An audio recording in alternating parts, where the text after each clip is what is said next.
ជ្រួលតាមគេថាបលរឿងបផាបានឃើញទាល់ភ្នែកការរីកក្នុងចិត្តការមានមែចំឡាយតើថាមេដើមបងឯណាតាមពិនបុផាជាឈ្មោះស្រស់ស្រីធ្វើឲ្យកវីញាប់ញ័រចិន្តាកវីអភ័ព្វជាប់ចិត្តប្រាថ្នាមានយកសង្ខាផ្ដាច់ឲ្យមរណាអូស្នេហ៍នឹងស្រីបងសូមលន់តួសួរអូនបូផាសូមពើមេត្តាសន្តោសប្រណី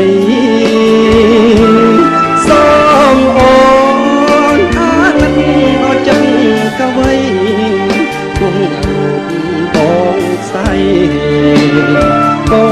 នៅតែស្ម័គ្រក្នុងនាមចិត្តប្រុសដែលស្មោះដូចបងអោបការទាំងតងលើទ្រូងមរណៈនៅមុខនៅបងចាឈ្មោះលាក់តារូបបងស្ម័គ្រចង់នៅរួមរះអូបូផា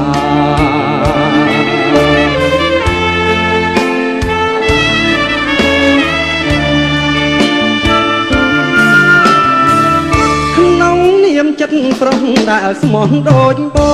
ងអោបការទាំងតងលើទ្រូងមរណៈនៅមុខនៅបងចាឈ្មោះលាក់ថារូបបងស្ម័គ្រចង់នៅរួមរះអូនបូផា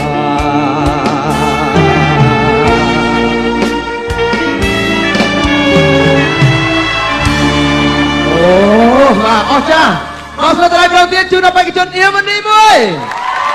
អរគុណអូ